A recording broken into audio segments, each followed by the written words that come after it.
right, what's going on, everyone? We'd like to welcome on our next guests. We have Casey O'Brien. He is the Gopher football holder and 5-time cancer survivor.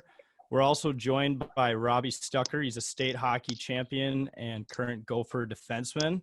And boys, before we get into it, I just got to give a thank you to our sponsors. First off, to donate to the stream, go to www.10000takes.com/SotaStream.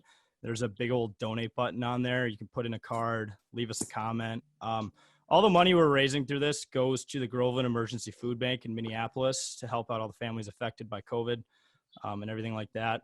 We're also partnering with Sota Stick. If you guys go to sotastickclothingco.com, you can type in the promo code SotaStream and get free shipping. Along with that, we partnered with Total Sports out of the Mall of America. They're doing a silent auction for some of their cool signed memorabilia items. That kind of stuff includes a jersey from the entire 1980 Olympic hockey team, Miracle on Ice jersey signed by the team. A lot of Vikings memorabilia all the way back to Tarkington and current to, Kirk Cousins, Kyle Rudolph, Thielen, and even a Mike Tyson signed picture. So all the money that goes to that is also going to Groveland Emergency Food Bank. And then finally, we're teaming up with Sweet Martha's for a giveaway. They're giving away some cookie dough. We're giving out our full line of 10,000 Takes tea to someone who wins that social media contest. So you guys can just scroll through our Twitter and find that. It's also on Instagram. But let's get into it, boys. How's the quarantine been for everyone? Rob, you want to go first? Yeah, I'll start her off. What up, boys? It's going, man. It's just weird. I saw Governor Wall said today we have 2 more weeks, but it's starting to open up a bit. I'm ready to get out there. I've been golfing a bit. Just trying to stay busy, working out. Can't really do much. Homework. Yeah. Almost done with that, but I'm ready. I'm losing it. Yeah, similar stuff over here. We've been actually pretty busy with so like right now we would be just finishing up spring ball for football. So with the NCAA, we still have those like mandatory 8 hours or whatever you want to call that. So we have like 2 hours of Zoom meetings with position coaches a day. So school, and then they send us workouts to do, and Zoom meetings for football has kept me pretty busy, and playing golf here and there when we can. That's what I like to hear. What's it like? I guess all three of you guys doing online classes through Zoom. I did take online classes in college. It's rough, man. Full-blown online sounds like hell. It's really rough. Yeah, I feel like you have to teach yourself everything. Yeah, it's hard to ask teachers do it. Yeah. Yeah. Teachers do a good job, but it's just so hard when you don't get that like personal interaction. Do they ever? What I'm curious, do they ever call out people on mute to see if they're actually listening? Oh yeah. All the time. My teachers are like, I would have known over there. My teachers are always like asking questions and asking people to unmute and respond. Like, if you respond, I'll have more interaction and understand that you understand, but no one's about doing that. So it kind of just stays silent for the most part, which is really awkward. Yeah, it's funny too because teachers will be like, "Yeah, everybody turn your cameras on," and just no one will. Exactly. Exactly. Yeah, it's like, what are you gonna do? Like, fail me because I'm not gonna turn on my webcam? That's just outrageous. Well, half the time we're laying in our bed, like just woke up. I'm like, I don't want to see anyone. Yeah. Yeah, that's funny. Well, and two, it's like, if you're on mute and like the teacher's calling on you, one of your buddies texts you like, "Hey, teacher's calling," you'd be like, "Oh, sorry guys, I was talking on mute that whole time." Just like fire your answer off and just try to play it off like you were actually. Yeah, and answering. also they got the private chat on there, and I thought I didn't know that the teacher could see that after it was done, so I was like chatting all my buddies and stuff like that, and turns out it's not private, not so private after all. That's so awesome. Not good. Not good. Not good at all. Have you seen that Nelk Boy stuff? Not to get off topic. Yeah. Oh, I did. Yeah, I did see that. That's awesome. That shit's hilarious. So yeah, it's funny. awesome. It's funny because after a bunch of people were doing stuff like that, now like Zoom makes you admit people. You have to like admit people one at a time into your room because all these people were just crashing random classes and doing pranks. I mean, hopefully we don't get pranked right now, to be honest. Hopefully we don't get pranked during the stream. Oh my God, dude. Freaking nightmare. Very true. Very true. Yeah. Well, if we want to move into some Minnesota sports topics, Will, if you want to start us off with some Sure. stuff you wanted to ask. Well, the first thing that's fresh on my mind because I was reading Michael Russo's piece at The Athletic that he released the other day is about Kirill Kaprisov and him coming over to the Minnesota Wild and how he fired his agent Dan Milstein because Milstein, I don't know, but he fired him because he wants at that point it was pretty much set in stone that he was going to come over here for the start of the 2020-2021 season. But now he fired him because if the NHL continues this season, Kaprizov says he wants to come over and start as soon as possible. And man, this piece that Russo wrote just painted Kaprizov as like some sort of god that was coming over from Russia, who's going to save Minnesota sports and bring the Wild a cup, is basically the way that he was acting. So that's what I'm wondering. How are you thinking about that, Casey and Rob? Have you guys been paying attention? Are you excited for that? Yeah, no, I'm a big fan of him. He's so sick. I think he'll help so much. It's just the whole Russian thing, I guess, in the NHL. They're always tricky because very true. They love their home and whatever, and I guess getting back and forth is kind of hard. But no, Yep. I was talking to my buddy today. I think the Wild will actually be really good. They got that Keelan Addison and the Zucker trade. Very true. He'll be a really good player. And then they just Ack and Greenway. I think they'll be good. Kunin. I mean, honestly, and I know. Fiala, of course. Don't forget Kevin Fiala. I think he could be a top 15, 20 player in NHL. He is so definitely. good. Definitely. Yeah. He was hot at the end of the year too. He was real hot. Yeah, he was just turning it up right at the end there. Yeah, I know Fenton. Fenton. Just ripped for that trade at the start, but that one turned out well. The Rask one. Yeah, he's probably laughing to himself now about how everyone thought he was stupid. Dude, at the time. Fenton did get a lot of shit at the beginning there. He was he was on the hot seat hard. He really took the roster and did whatever he wanted with it. I mean, between Niederreiter, Granlund, and Coyle all disappearing in a matter of a few months. I think no matter what he would have done, though, those I don't think he treated it. Or do you guys ever listen to Spin Chicklets? A little bit, but here and there. They talked about it on there, and they just said he didn't treat anyone in the organization that well. I don't know. I mean, I've seen some stuff about how he was out partying when Mikko Koivu got injured, and everybody else in the organization was really scared about the future and stuff like that. He was at the Patriots Super Bowl parade or something like that. Yeah. just getting wrecked at the Patriots parade. Exactly. What do you boys think of that Diggs trade, the Vikes? Cool. I'm a Bears fan. Oh, really? Minnesota sports podcast. I'm a Bears fan. I'm sorry. Geez. That must be frustrating, man. But so they have what's the deal? They have 10 tight ends. That's not a joke, 11. Right? No, I think they drafted 2 this year. They drafted one late. I think they have 10 and 11. They probably had more at one point because they traded one to the Colts too, or maybe he was a free agent. But how does that happen? I'm not I love watching football. I love following it, but I have no idea. Yeah. Hey, you stock up enough of them, then there's none for anybody else. So I think that's the play. Oh, okay. That might be the play. It's kind of like with fantasy football. If you draft all the kickers the day before Sunday and then you drop them all, everyone has to get them on the waiver wire. They might be doing something like that. Yeah, something similar to that. So if Green Bay's tight end gets hurt, then the Bears won't have anyone, or Green Bay won't have anyone to pick up, and now they just don't have a tight end. Honestly, credit to the front office there in Chicago. They're thinking outside the box. They must be big fantasy football guys. The Bears. Mitch Trubisky. Oh, it's just hilarious. Oh, come on. In Mitch we trust. He'll bring us to the promised land. Don't worry, I promise. Yeah. He'll you have faith, Robbie? He'll get 4.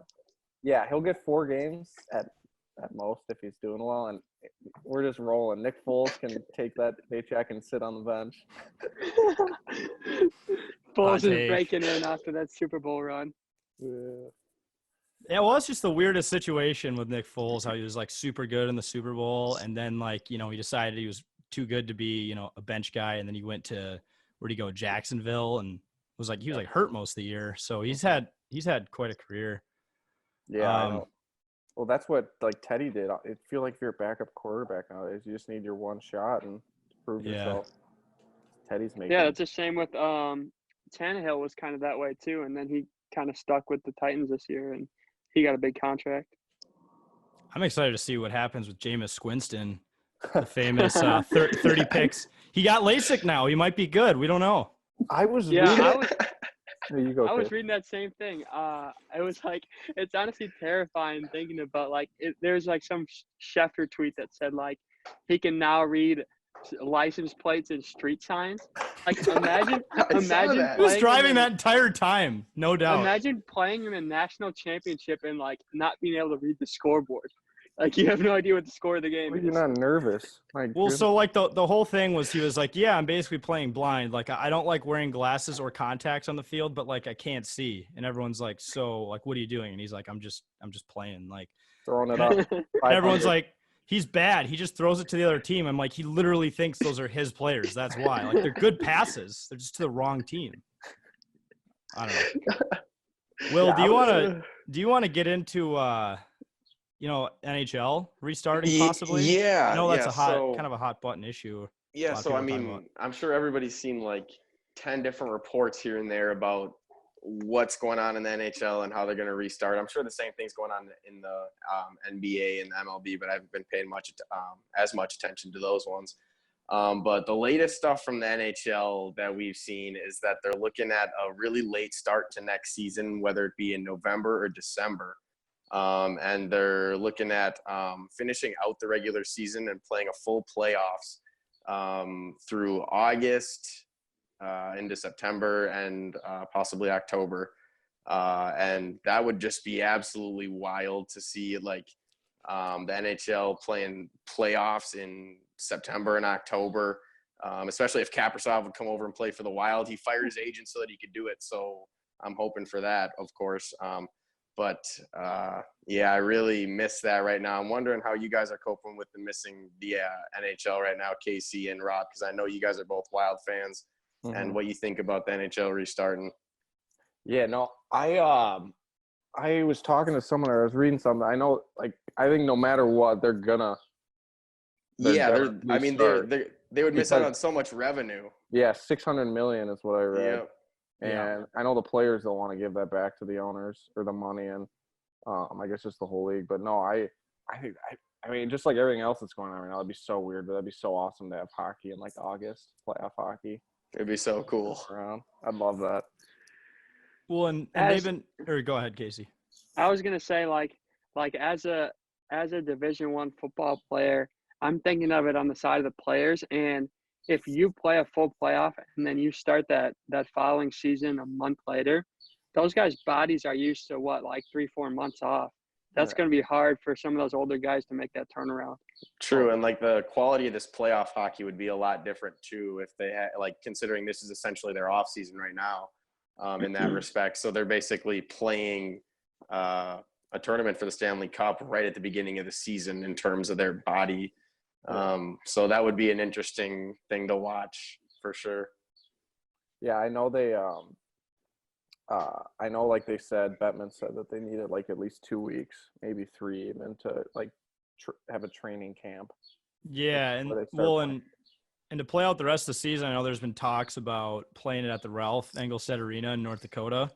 I'm going to have to dispel that. I'm going to have to turn those down. I was reading some stuff about how, that's not going to happen, I don't think. Yeah, they canceled that. I saw that. But they said there's just been tons of reports, like saying all different kinds of things. But yeah, I don't think that one panned out. I know that was a thing for a little bit, but must have died. Minnesota's still in the running. I saw that was like a week ago. Yeah, as like one of the hub cities where they would like have essentially like 4 divisions, I think, where they would finish out the regular season, play like the remaining. I think the Wild have 13 games left, where they just play like the same 5 other teams essentially over those 13 games.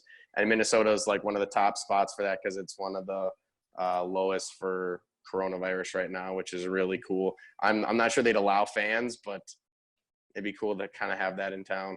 I don't think there'll be fans for a while. Yeah, I don't think our games will even have fans next year. Maybe parents. That's really. Jeez. Yeah, I think the whole virus thing is one side of it, but then like social distancing, I've heard Harvard like researchers have said we could be practicing social distancing until like 2021, which is I just don't see people are going to lose their minds. Like, Yeah. there's Yeah. like, people aren't going to just, there's going to come a point in time where people are just like, okay, like the virus has done what it's going to do. Like, if I get it, I'm going to get it. Well, and for you guys, doesn't that take some of the, like, having the fans there takes a lot of the energy, or, you know, adds a lot of energy to the games. I feel like that would kind of affect maybe the adrenaline or just the atmosphere. Oh, for sure. I mean, I know we were going to go to Penn State right before everything got shut down. And, like, they call it the Roar Zone. Theirs is, like, so loud. They're ranked. And, like, that would have been just so different to play in. I think they were only going to let parents in. And it would have been, like, 45 people in there. Yeah, so what we're wondering is, like, they're talking about how they're going to figure out how to play college football. And so if you have a home game, are you going to be allowed to, like, pump crowd noise in on a third down? Or is it going to be like a high school game where you can, like, hear the snap count on the sideline? Like, what's that going to Seriously, look like? though, like, these are questions that no one would ever think we'd be asking, but here we are in 2020. Crazy. Unreal. Well, just to get into maybe some Gopher talk here, boys. We're interested to hear from each of you loudest places to play in interdivision, so in the Big Ten, both for arena and stadium. You go, So, Case. yeah. Start with we can start with Casey.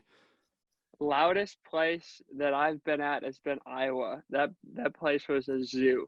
It's like, so in most stadiums it'll be like the sideline, and then there'll usually be like some room for like the TV carts that are carrying the big sideline cameras to like move up and down, and then there'll be like the wall where the fans are at.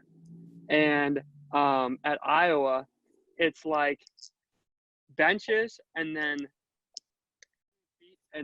wall and stands up, and like fans lean over the wall and they're like throwing peanuts down the back of your jersey, and they have like your God. Twitter pulled up and they're like reading your tweets, and like they're saying your parents' names, and like it's Jesus. a zoo. It's almost psychotic saying your parents' names. It's like, yeah.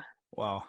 Yeah, it was like mid-November when we played there this year, and I had a long sleeve shirt on, and there's like some dude who was like older than my dad who was like yelling at me like, "Take your shirt off! You can't bench the bar! Like, show us your arms!" Like, they're just ripping us. It's fun to play, but like they're on us. Yeah, for me, mine's kind of similar. Mine is, I mean, the loudest is probably Penn State. I know when they scored a late goal there this year, and that you couldn't even hear yourself think, it was so loud. But my probably best atmosphere is Michigan. They have the same thing. Their student section is like over our bench, and they type out these sheets before every game with like information on every single player. So they just like rip you, and they have signs like they'll write something, any girlfriend, parent, they do not care. It is so that's modern day chirping now, huh? It's just like looking up everything you can find on them on the internet and just making it public. And Rob, what was the funniest thing you heard? Oh God! I mean, they were ripping our coaches. What did they say? Oh, well, our backup goalie, our goalie split that weekend, and one of them went there. He transferred from Michigan. This poor kid sat on the bench for the whole game with the whole student section, LaFontaine, just yelling at him. I felt so bad for the poor kid. Well, and I'm gonna show you something you guys are gonna absolutely hate. But I went to UND. Oh, sorry to hear that. Yeah, I lived in North Dakota though. I like it up there. Yeah, it's not bad. But I remember when I think it was my sophomore year, we had the whole like Casey Middlestat can't do a push-up thing. That was like that was the talker. Was it as a pull-up? Yeah. Pull-up, yeah. And they people took that like far. Like people that were sitting behind the net had signs that said it. It's just amazing how people like congregate. Yes. They made a Snapchat filter. Oh yeah, that's right. That's right. I remember that. Funny. The guys were saying when they walked into the hotel, like there were thousands of North Dakota fans just waiting for them, chirping on them. Some spit on them. It was just ridiculous. Spit? Jesus. I mean, people up there have nothing better to do than that, though, so it totally makes sense. You know? Well, that's like that's funny you say that, Rob, is because when we were down at Iowa, the hotel that we stayed in was connected to their like convention center where they have like this big arena, and it was during their state volleyball playoffs. So it was like all girls in the stadium. And so we're like walking through the hotel lobby to get to like our area where it was like our team meals. And it was like 50, 60 high school girls lined up, like, let's go Hawks, let's go Hawks. And we're like, you gotta be kidding me. Like, That's welcome like to that. Iowa. That's like that vine of when you open the doors to the sorority and all those girls. Dude, that's how it felt. It was like that video's screeching and- cringy, man. Welcome to whatever. Welcome to the 6th ring of hell, or it says something like that, and they're all like clapping and chanting, and it's like, oh my god. And then like one of the elevators in the hotel broke, and like 8 guys got stuck in an elevator. Like, it was like the worst trip ever. This was all Iowa. Yeah, Metro? all in Oh a my. span of like 24 hours. Like we had like 8 guys stuck in an elevator. We had like these girls lined up chanting "Let's go Hawks" at us. The hotel that we stayed in was like a zoo. It was ridiculous. Like they're like, to get to our like meeting rooms, like we have meetings the night before the game, and they're like walking us through the kitchen. Like people were like cooking food for like people in the hotel bar, and they're like walking us through the kitchen to get through this back hallway so that fans wouldn't be on us. It was nuts. What did PJ have to say about that? He was mad. He was like, we're never staying in this place ever again. So I've never met him, but I love that guy. I don't know if I told you, I live at North Star, like, which is right by the practice field. Yeah. I just hear PJ with his microphone every morning when you guys have practice. Oh yeah. Hey, that's one way to wake wakes me up. every day. Yeah. I love it. I watch practice. It's insane. Yeah, it moves quick. I was walking by there during the winter one time when practice was going on, and there's like that gate right there on 15th. And Yeah. I like stopped and started looking in there, and some dude like came up to me and like was standing on the other side and like was like staring me down. So I was like, They were trying to chase shit. you out of there. Yeah, I was like, damn. They probably thought you were from another team and you were spying. They literally like Patriots. I'm not kidding. They have like assistants and volunteers who have binoculars, and they like look on the tops of the apartments that surround our practice field to make sure that like no one's got camcorders or anything. Like they're like paranoid. That is insane. I mean, in the world of technology today, you can hide a camera pretty much anywhere. It's like you got to take the extra precaution.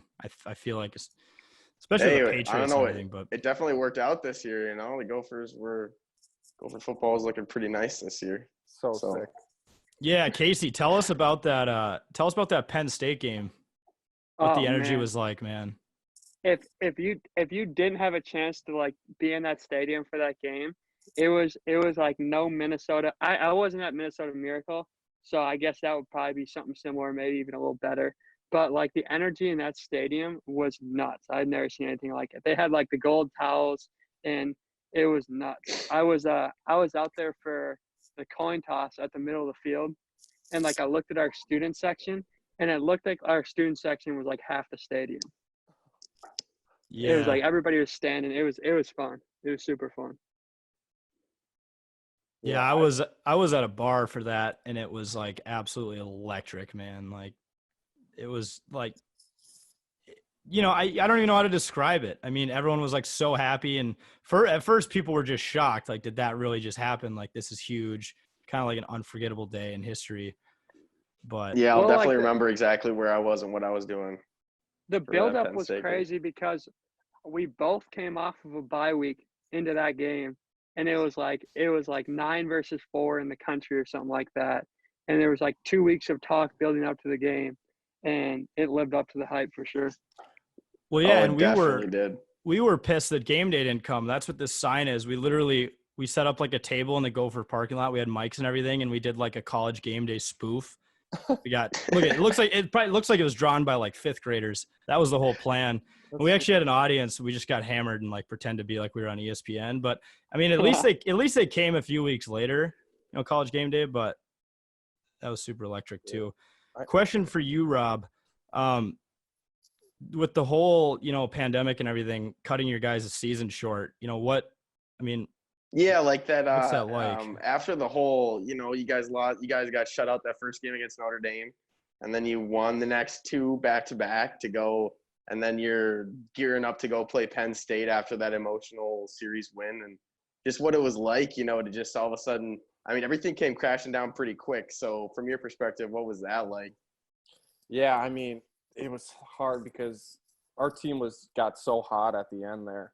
I know we had a tough first half, and we were grooving. And I remember, like, it wasn't even in our mind. We argued about it in the locker room, I remember, and, like, maybe one or two guys were like, yeah, I don't think – or they're like, I think this thing's real. Like, we actually might not play. And then everyone else was like, no. And then Tuesday, they shut down, said there's only parents can come. And then Wednesday morning, we walked in the rink and we were done. And it was just like – it didn't really hit us for a while. I mean, I'm just. So did you still practice? Did you still practice when you found out that you guys were done? No, like they said, we're done. Dang, that's crazy. Yeah, Go home. It's literally kids left, like, who were out of town, left that night. The school got canceled, but yeah, no. It's just, it would be tough if I were a senior. I guess any senior, if you're playing a sport or not, would be just so tough because. I mean, that's just like they don't. Especially the timing, like, you've been working your ass off for an entire season, building up momentum for playoffs, and then right before playoffs, basketball too. It was right before the tourney. That was like the first thing to fall, kind of in the sports world, was the NC2A tourney. Yeah, and you guys did. I think the Notre Dame was. I think that was the playoffs, right? Or is that not the? Yeah. No, we lost playoffs on Friday. Yeah, so that was the first round. You guys were in the semis and. Yeah, we were looking. We were like, man, like we were backs against the wall on Saturday.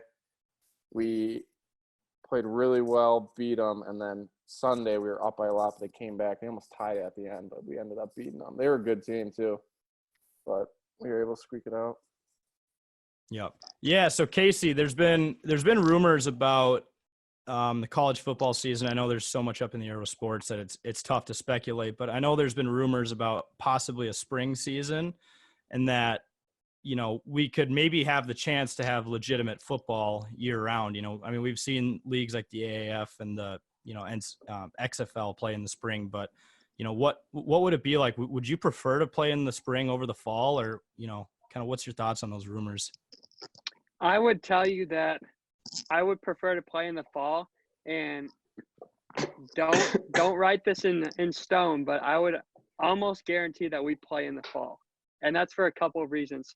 Number one, if you play in the spring, then you got to figure out how you're going to handle the NFL draft and guys who want to leave for the draft, because the college football season spans over August through second week of January, which is about like five and a half months. months. Yeah. And so if you say, okay, we're going to start in February, the draft is in April, 2 months later. So that's halfway through the season. So are those guys going to play for half a season or not play? And then you're going to have to figure out, what about the guys who early enroll in January? Are those guys going to be eligible to play, or are they not allowed to play? Can you bring in all of your recruits in January and have them all play for you? What's that going to look like? Mm-hmm. So in my eyes, I think that we're going to play in in the fall. I'm not sure if that'll be with fans or without fans, but the more that I've read in the last 2 days on Twitter about a lot of major schools saying that they're going to come back in the fall. Like I read this morning, Arizona and Arizona State have already announced that they'll be back in the fall. A couple other big schools have announced that they'll be back in the fall. That it makes me think we'll be back sooner rather than later. That's hopeful, though. That's, especially if teams are starting to come out and say we're coming back, then, if enough teams kind of group up and do that, then the NCAA won't have a choice. They'll just say no fans, I think is kind of a fair point. But the ultimate question is, with any sport, is if you have like body-to-body contact in a sport like hockey, football, whatever that's going to be, are you going to test guys before every single game? And how you can have that many tests? Because there could be one player on the field who gets the entire field sick. Yep, I was reading that a lot of the stuff preventing from leagues from starting up, like for example the MLB, they're trying to get their season underway as quick as possible because they didn't even get any, like their season is full suspended right now, so they didn't get any regular season games in. They're losing a lot of revenue. So what they're doing is they're waiting for essentially enough tests to be like available just to the general public that they can test their players on a frequent enough basis, and not have it be like a moral dilemma where the public needs them more than the team does. So that's probably what's preventing a lot of teams now. But the hope is that in the fall, like Casey's saying, there will be enough tests that teams will be able to test their players before every game, whether that's mandated by the NCAA or not. But that's just, I think, a lot of what teams are waiting for right now and looking forward to in the fall. Yeah, for sure.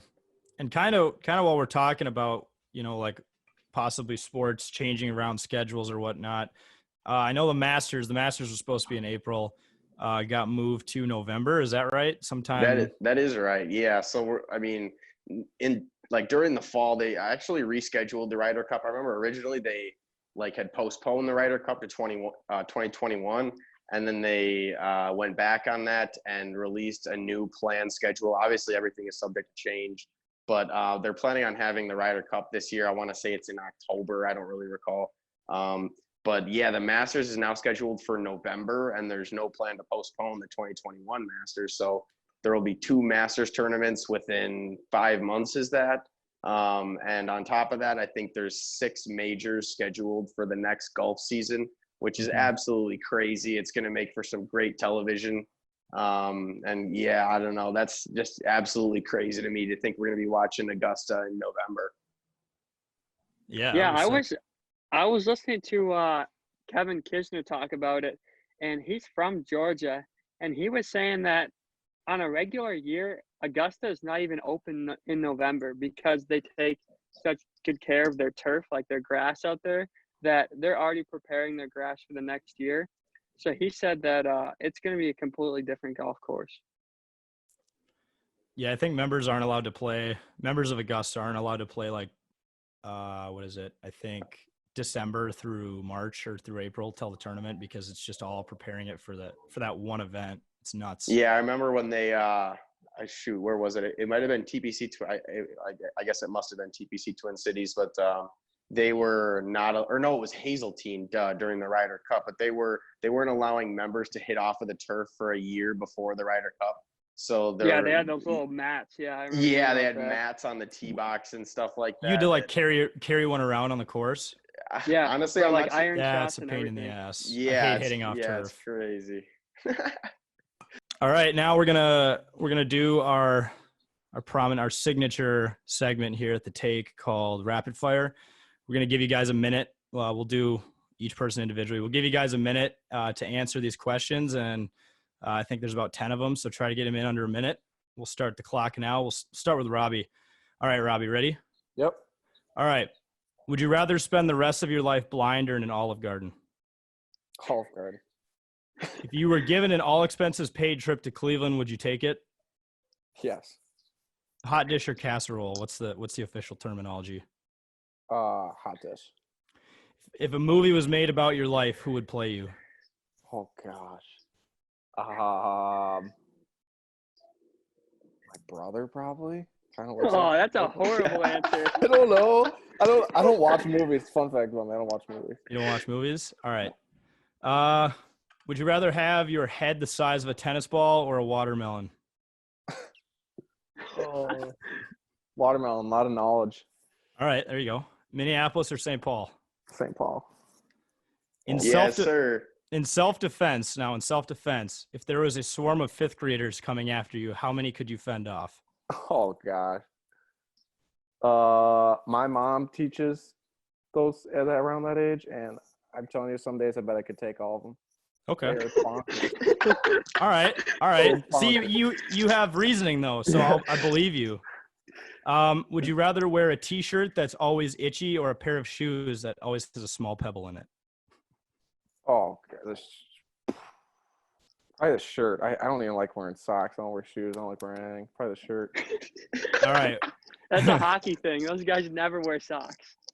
Shoes. I don't know how many toes I've broken. Too many. What's more realistic, ghosts or aliens?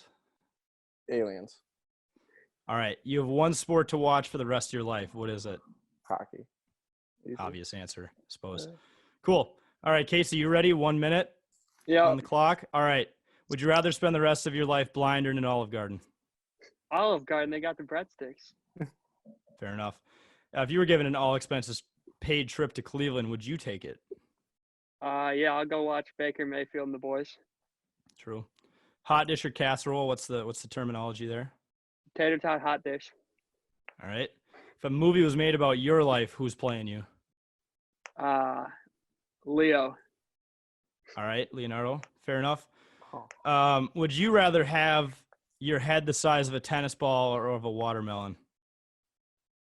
If your head was the size of a tennis ball, you'd be a freak. So I'm going to go with the watermelon. Minneapolis or St. Paul? St. Paul, Barrett Avenue. Self-defense. Self-defense. Yes, sir. How many fifth graders you taking on at one time? How many are coming at me at once? Unlimited. Like this is like World War Z type shit. Like they can climb on each other and stuff too. Oh, in that case, probably like 15 or 20 if I got angry. Yeah. All right. Would you rather wear a T-shirt that's kind of itchy or a pair of shoes with a small pebble in it? T-shirt, I guess. All right. What's more realistic, ghosts or aliens? Honestly, I think both are real, but I would say aliens. Aliens? All right. You have one sport to watch for the rest of your life. What is it? Oh, sorry, I think you might have cut out. What was that? Golf. Golf. Good answer. Oh, solid answer. I didn't expect that one, but I love it, Casey. Casey can poke it. You're good at golf, aren't you? Oh, Casey can definitely throw some darts. I saw Casey hole out from about 150 on Highland number 18 in a match one time. Ooh, live. nice. It was just live viewing, even- free viewing. I can't even hit at 150. Casey, did you play in high school? Yeah, Will and I played on the same team in high school. Oh, nice. Yeah, we had a Okay. great time. Cool. Yeah, TTP. varsity golf, fun time. Yep. Where was Highland your home course? Yeah, Yeah, Highland was it our was, home course. It was pretty rough. The People's out there. Country Club. The People's Yeah. Country Club. Yeah, we had our home tournament there, and it was like 35 degrees outside, and It was like it was sleet, like raining. snow. Dude, I remember Yeah, go It ahead. was so great. the kid that I was playing with literally played his entire round with choppers on. Couldn't even hold on to his glove. He shot like 110 or something like that. Yeah, my senior year, it was like my conference tournament. It was like 30 degrees and snowing, and it was just a horrible day. And my coach comes after me, and he comes up after the round. He goes, "Jack, how'd it go?" I was like, "Sweet. I went 1 under my last 7 holes." He's like, "What'd you shoot?" And I was like, 90. He's like, "Jesus Christ, what did you shoot on the front 9?" I'm like, "Well, I didn't break 50." Yeah, that's just the way it goes sometimes when it's cold out like that, man. Yeah, Can't it's do much a about pot, it. and every time you hit the ball, your hands just hurt. Yeah, No one wants to be there. It's like But- baseball, school baseball in the spring. It's like True. 30 degrees out, and you hit it with your bat, and your arms just tingle. It just rattles your entire Oh, body. It's horrible. All right, boys. Well, we've really appreciated having you on. We have this was Robbie Stucker and Casey O'Brien, a couple Gopher players. So we want to thank you guys for coming on, supporting the cause, and good luck with everything in the future, with everything happening. Appreciate Thanks, you buddy. guys. Thanks Appreciate it. for having us on, and thanks for what you're doing for raising money. It's awesome you guys doing that.